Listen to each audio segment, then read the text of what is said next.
আল্লাহ ডাক দিয়ে বলেন, ইব্রাহিম বাইতুল্লাহ বানাও, আল্লাহর ঘরটাকে নির্মাণ করো। ইব্রাহিম আলাইহিস সালাম তিনি রাজমিস্ত্রি, যুগালি হলেন। ইসমাইল তার সন্তান, তিনিও নবী।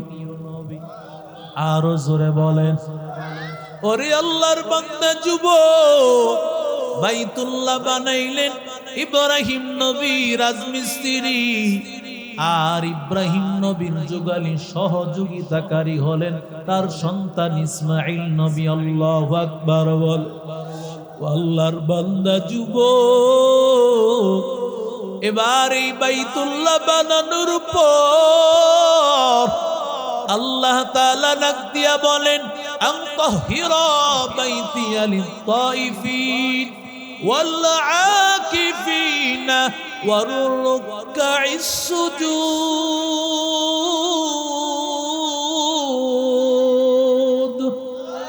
মুসলমানি বুয়াত গর্দন নেহাদা, ইনানে খুদ বদসতে খাজাদাদন, গর্ব সুরত আদমি ইনসাবুদে, আহমদবো জাহলো হামেক সাবুদে।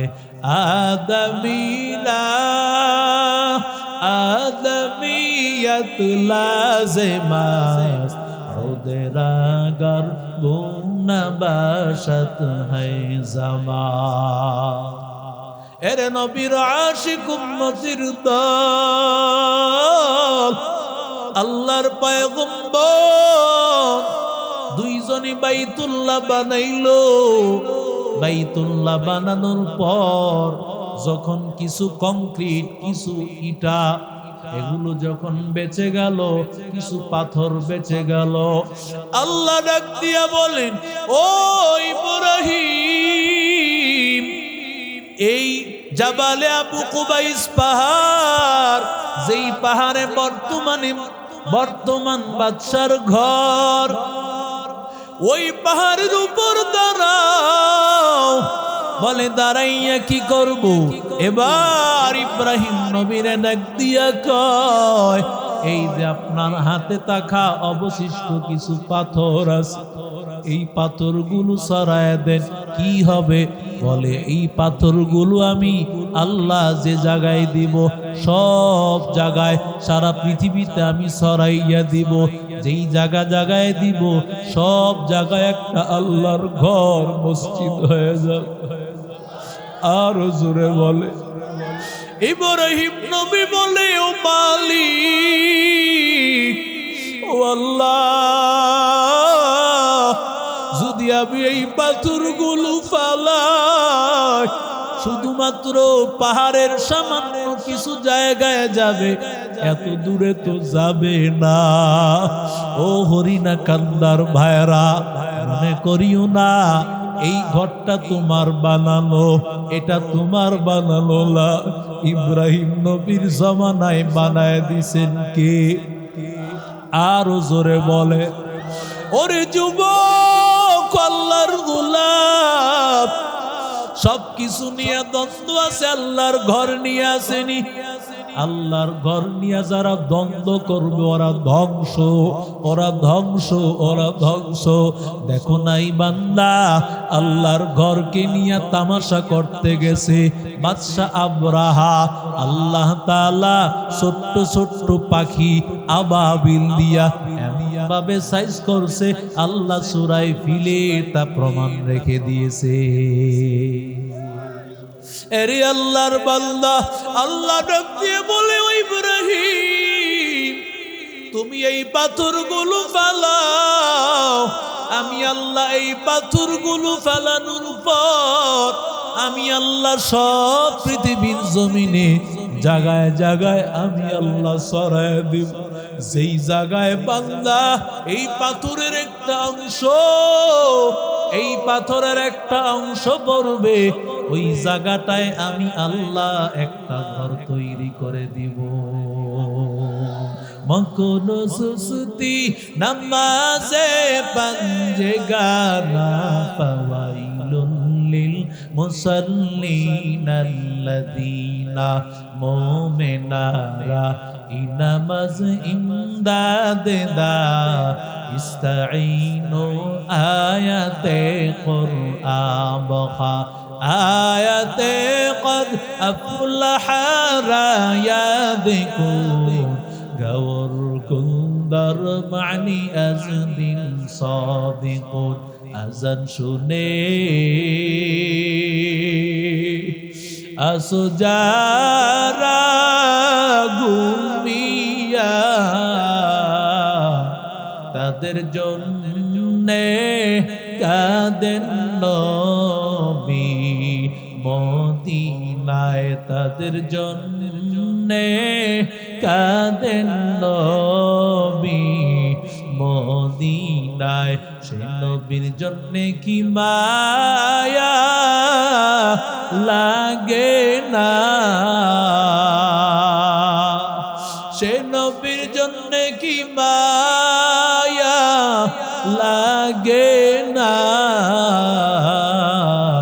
হেরে মানুষ মসজিদে কে আসো না হেরে উম্মত নামাজ কেন পড়ো না জোরে কন্যা আল্লাহু আকবার আর জোরে বলেন আল্লাহু আকবার আল্লাহ তাআলা জানেন এই দুনিয়ার এমন মানুষ যারা এমন আছে প্রতি বছর বাইতুল্লাহ যেতে পারবে না যেই ঘর হুদাল্লিল আলামিন আল্লাহ ডাক দিয়া বলেন ও পয়গম্বর আমি আল্লাহ তাআলা রব্বুল আলামিন আমি আপনাকে একটা কোরআন দিলাম হুদাল্লিল মুত্তাকিন আর আমি আপনাকে বানাইছি রাহমাতুল লিল আলামিন আর আপনার জন্য একটা ঘর দিয়েছি ও পয়গম্বর ওই ঘরটা হলো হুদাল্লিল আলামিন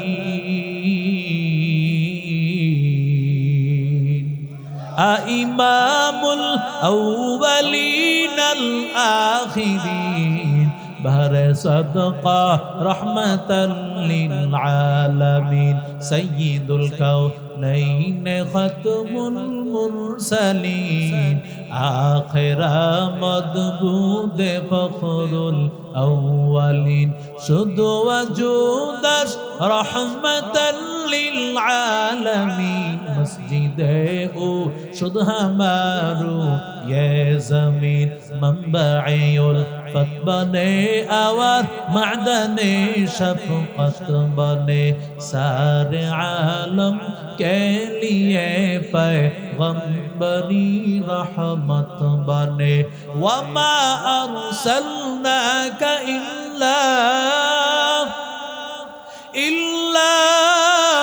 रहमतल लिल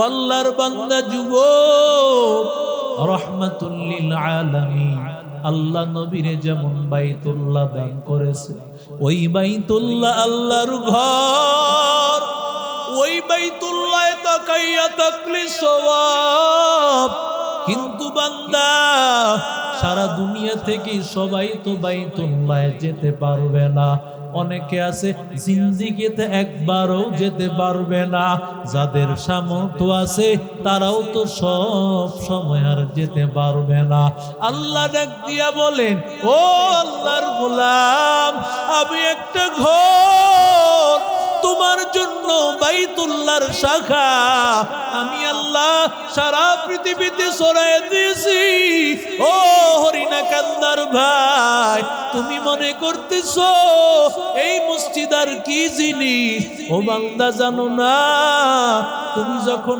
সামনে দাঁড়াইয়া থাকো তোমার সামনে থাকেন কে আরো জোরে বলে আমার নবী একবার মসজিদে ঢুকার পর নবী আমার বলেন কে এই মসজিদের দেয়ালে ময়লা লাগায়া রাখছো নবী আমার নিজে হাতে কুটে কুটে ময়লাটা পরিষ্কার করলেন।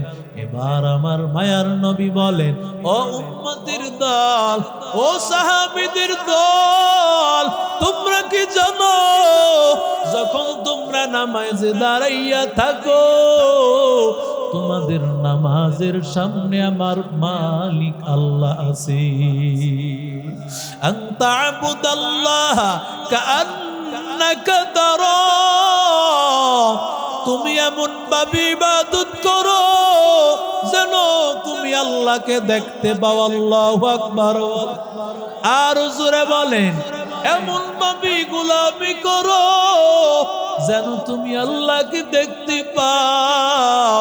ফাইন লাম তাকুন তারাহু ফাইন্নাহু ইয়ারাক, যদি এমন হালত না হয় অন্তত এটা চিন্তা করো, আমি যদিও দেখি না আমার আল্লাহ তো আর অন্ধ নারী যুবক, আমার মালিক অন্ধ না, আমার মালিক আমার দিকে তাকাইয়াছে।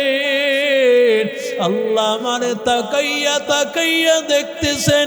বান্দা যখন বাইতুল্লাহ যেতে পারবে না, এই ঘর আল্লাহর ঘরের দিকে তাকাইয়া মহব্বতের নজরে তাকায়া থাকবি, আল্লাহ ওই বাইতুল্লাহর সব আল্লাহ দিয়া দিবে। ওরে বান্দা, বাইতুল্লাহর ঘরে যখন যাবে আমার আল্লাহ ওই সব দিবে রে যুবক, ও আল্লাহর গোলাম, কারণ এইটা বাইতুল্লাহর শাখা। ও নবীর আশিক উম্মতের দল, রাহমাতুল লিল আলামিন বলেন, হাসরের ময়দান ওই কঠিন দরবার, যেই ময়দানে আমার আল্লাহর রহমতের আরশ আজিমের ছায়া ছাড়া কোনো ছায়া থাকবে না, একমাত্র আল্লাহর আরশ আজিমের ছায়া।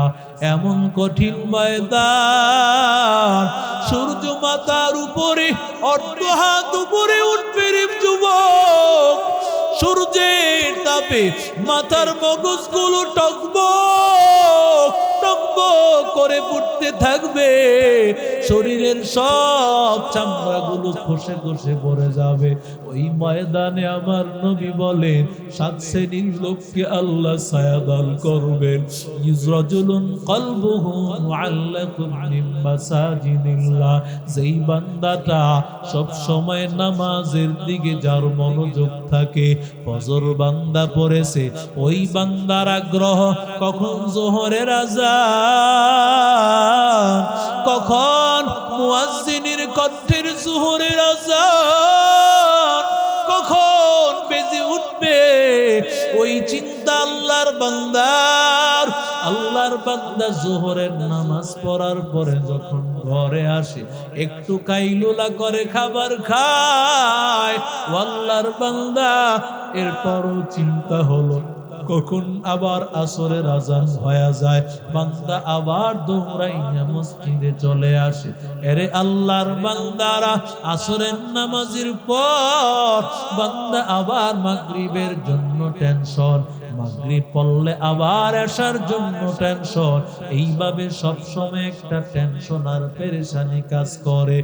আল্লাহর বান্দা, আল্লাহর নবী বলেন, যুবক, যেই বান্দার সব সময় টেনশন, কখন কি হালত, সব সময় নামাজ আর নামাজ, এমন তো না সারাদিনই বান্দা নামাজ পড়ে, বলে না না 5 ওয়াক্ত নামাজে 2.5 ঘন্টা, তাও না 2 ঘন্টা, 1.5 ঘন্টার মধ্যেও হয়ে যাবে, ঠিক কিনা জোরে বলেন। সারাদিন তুমি 12 ঘন্টা 14 ঘন্টা ডিউটি করলা, তোমার ফ্যাক্টরিতে, তোমার দোকানে, তোমার খেতে খামারে কাজ করতে পারলা, অথচ বান্দা তোমার 2-4 রাকাত 3 রাকাত নামাজ পড়ার সময় হলো না।